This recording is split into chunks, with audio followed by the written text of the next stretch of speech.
Assalamualaikum warahmatullahi wabarakatuh. Bersyukur kita kepada Allah Subhanahu wa taala dan berselawat kepada Nabi Muhammad sallallahu alaihi wasallam. Selamat datang di Unires Class. Pada kesempatan kali ini, teman-teman sekalian, kita akan mempelajari tentang salah satu dari bagian hukum nun sukun dan tanwin, ya, hukum nun sukun dan tanwin, yaitu idgham bi gunnah. Idgham bi gunnah. Biar nanti teman-teman memiliki pemahaman yang bagus, kita akan melewati beberapa agenda. Pertama, ada pengertian, kedua ada huruf, ketiga ada syarat, keempat ada cara membaca, kelima contoh, dan terakhir ada pengecualian. Nah, pertama kita masuk ke pengertian. Idgham bil gunnah, teman-teman, adalah suatu kondisi di mana ketika ada nun sukun, nun mati, atau dia tanwin, ingat ini pokoknya kuncinya ada di nun sukun atau tanwin. Ya, setelah itu baru lihat huruf setelahnya, ya. Bertemu dengan salah satu huruf dari 4 berikut, yaitu ya, nun, mim, waw. Yanmu, ya. Yanmu. Yanmu, ya, nun, mim, waw. Ya, nun, mim, waw. Nah, jadi intinya itu sebenarnya teman-teman, ketika kita mempelajari tentang nun sukun dan tanwin, kuncinya ada di nun sukun dan tanwinnya. Ingat saja, ketika kita lihat ada nun sukun, berarti pasti ada hukum di situ, ya. Ketika kita lihat tanwin, pasti ada hukum di situ. Nah, bagaimana caranya? Lihat huruf setelahnya lagi. Lihat huruf setelahnya. Kalau misalnya hurufnya tersebut adalah ya, nun, mim, waw seperti ini, maka dia termasuk di idgham bi gunnah. Nah, sekarang untuk huruf-hurufnya terdapat 4 tadi, ya. Hurufnya itu adalah ya, nun, mim, waw. Yanmu. Diingat kuncinya apa? Yanmu. Seperti itu. Nah, biar nanti teman-teman lebih paham lagi, kita lihat syaratnya, ya. Syaratnya sama saja sebenarnya, semua nun sukun syaratnya sama, ya. Yang beda itu cuma huruf yang menentukannya. Nah, untuk syaratnya itu dia haruslah nun sukun. Ingat, dia harus nun sukun, ya. Atau, kalau atau itu teman-teman, kondisi atau, ya, akan terpenuhi jika salah satu itu ada. Ya, itu atau. Tapi kalau misalnya dan, dua-duanya harus terpenuhi. Tapi kalau atau, ini salah satunya terpenuhi, itu sudah cukup. An, in, dan un. Nah, ada nun sukun atau dia tanwin, an, in, un, hurufnya bebas dari alif sampai dengan ya, ya. Bertemu dengan huruf ya, nun, mim, waw setelahnya. Jadi nanti hurufnya itu di sini ada ya, nun, mim, waw. Nah, bertemu dengan ya, nun, mim, waw. Seperti itu, ya. Tapi tidak dalam satu kata. Gimana caranya supaya mengetahui kalau misalnya dia tidak dalam satu kata? Kita nanti coba lihat, ya. Nah, untuk cara membacanya sendiri, idgham itu artinya memasukkan, teman-teman. Bi gunnah artinya dengung, dengan dengung. Jadi bacanya itu dimasukkan dan didengungkan. Kenapa begitu? Nanti kita coba lihat di contohnya. Nah, berikut adalah contoh-contohnya, teman-teman. Nah, di sini ada yang ini dulu, ya. Yang ini. Nah, ini. Contohnya seperti ini nih. Amilatun nasibah, ya.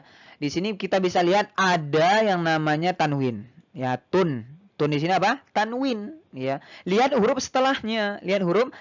Ada nun, ya, berarti dia masuk ke idgham bi gunnah. Nah, cara lain teman-teman biar nanti teman-teman paham idgham bi gunnah ini, ingat saja pokoknya huruf ya, nun, mim, dan waw tadi, dia harus ada tasdid di atasnya. Nah, pokoknya setiap idgham bi gunnah, ya, nun, mim, wawnya pasti ada tasdid di atasnya. Coba kita lihat di sini. Fi jidha hablum. Nah, ini coba lihat nih, ada tanwin hablum. Di setelahnya ada huruf nun, huruf mim. Hablum Nah, kayak gitu ya. Jadi ada tasdid di atasnya. Ingat saja seperti itu ya. Jadi yang pertama kita cari adalah nun sukun atau dia tanwin. Setelah itu lihat huruf ya, nun, mim, waw yang ada tasdid di atasnya. Berarti itu adalah idgham bi gunnah.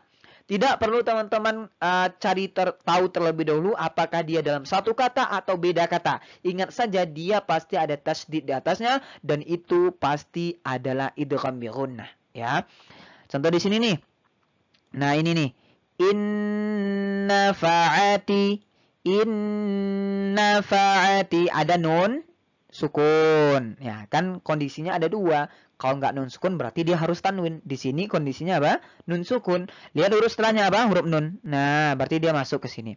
Nah, kenapa tadi saya sempat bilang idgham bil gunnah itu memasukkan dan didengung? Karena begini.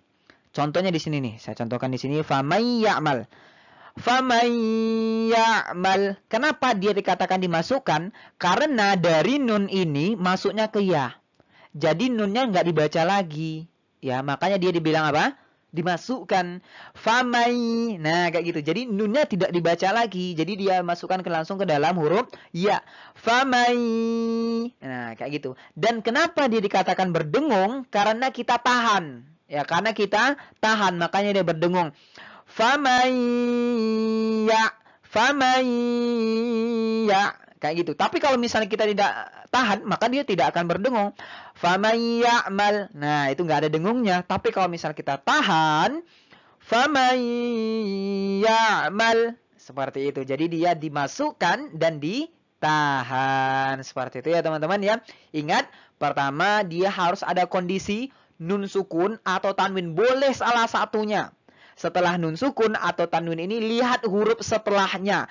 Kalau huruf setelahnya adalah ya, nun, mim, waw, dan itu ada tasdid di atasnya, maka dia termasuk ke idgham bi gunnah. Kayak gitu ya. Nah, di sini ada pengecualian teman-teman. Ya, pengecualiannya. Nah, ini ada namanya pengecualian untuk huruf ya sama waw. Nah, kalau misalnya nanti terjadi dalam satu kata, maka dia dikatakan izhar wajib. Ya, Mas, saya nggak tahu gimana dia dalam satu kata atau beda kata. Ingat kunci saya tadi, kalau dia ada tasydid, ya nun mim wawnya ada tasydid, maka dia termasuk idgham bil gunnah. Kalau misal tidak ada tasydid, ya berarti dia adalah izhar wajib. Contohnya di sini nih. Ad-dunya, ya. Ada nun sukun? Iya, ada. Setelahnya ada huruf iya, betul. Huruf iya, nun, mim, waw. Tapi dia tidak ada tasydid. Berarti dia apa? Izhar wajib. Coba lihat lagi sini nih. Sin wa nun, ya. Ada nun sukun? Ada. Ya. Setelah hurufnya apa? Huruf waw masuk ternyata. Ya, nun, mim, waw. Masuk waw. Tapi dia nggak punya tasydid. Berarti dia izhar wajib. Di sini juga sama nih. Sin, wa, nun. Ya, kayak gitu ya. Jadi dia juga masuk ke izhar wajib. Ya. Contohnya cuma beberapa ini saja ya teman-teman ya. Ada ad-dunya, sin, wa, nun, kin, wa, nun. Ya, seperti itu. Nggak ada yang lain lagi. Ya, seperti itu ya. Jadi mudah sekali untuk mencari izhar wajib.